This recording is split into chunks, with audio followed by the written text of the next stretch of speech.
As Chinese firms build a digital Silk Road linking host nations through fiber optic cables, experts have warned that the equipment may facilitate surveillance by Chinese intelligence services. The U.S. trade war with China is focused on products ranging from agricultural goods to household appliances, but the United States and other democracies should worry about a different type of Chinese export: digital authoritarianism.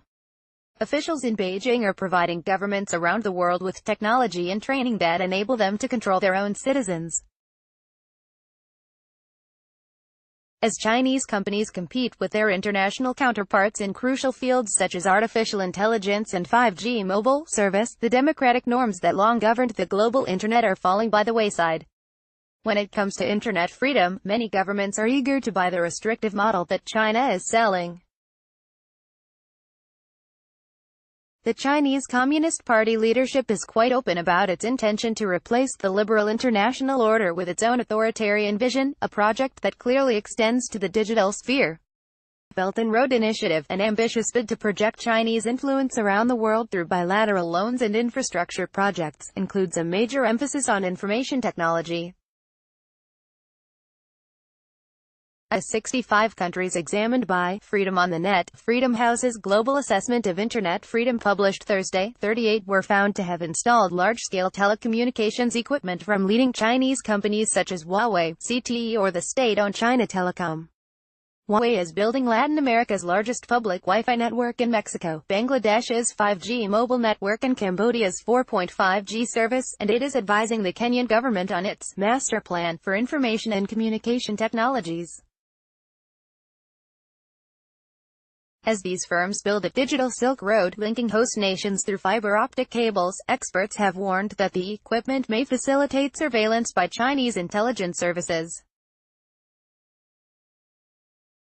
In January, it was reported that the Chinese-built IT network of the African Union headquarters in Ethiopia had been transmitting confidential data to Shanghai daily for 5 years. Some Chinese companies are focused explicitly on exporting surveillance technology.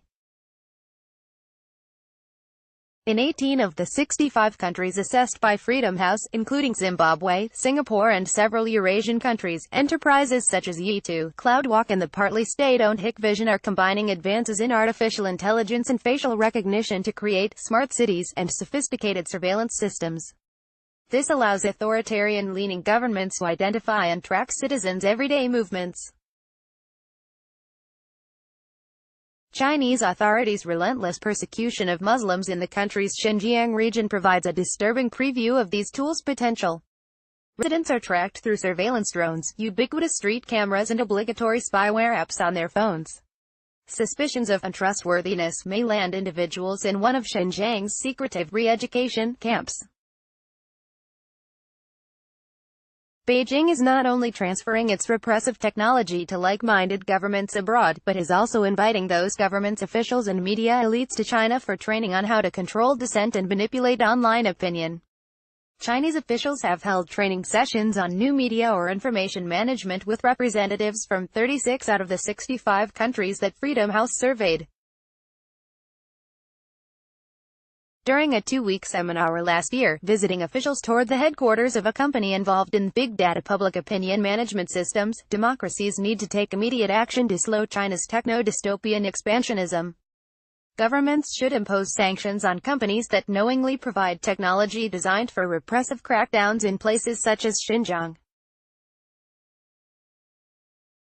Legislators in the United States should reintroduce and pass the Global Online Freedom Act, which would direct the Secretary of State to designate internet freedom restricting countries and prohibit the export to those countries of any items that could be used to carry out censorship or repressive surveillance. The law would also require tech companies operating in repressive environments to release annual reports on what they are doing to protect human rights and freedom of information.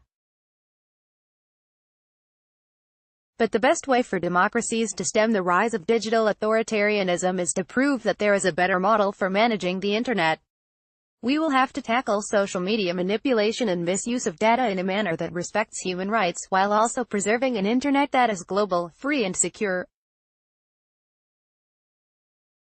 Policymakers should undertake serious efforts to protect critical infrastructure and citizens' personal data from misuse by governments, companies and criminals. Tech companies should dramatically scale up their work with civil society experts to maximize their own transparency and ensure that their platforms are not being misused to spread disinformation.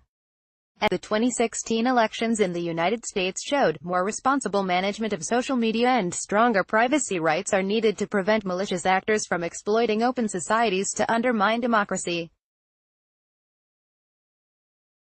Beijing is working hard to propagate its system around the world. If democracies fail to advance their own principles and interests with equal determination, digital authoritarianism threatens to become the new reality for all of us.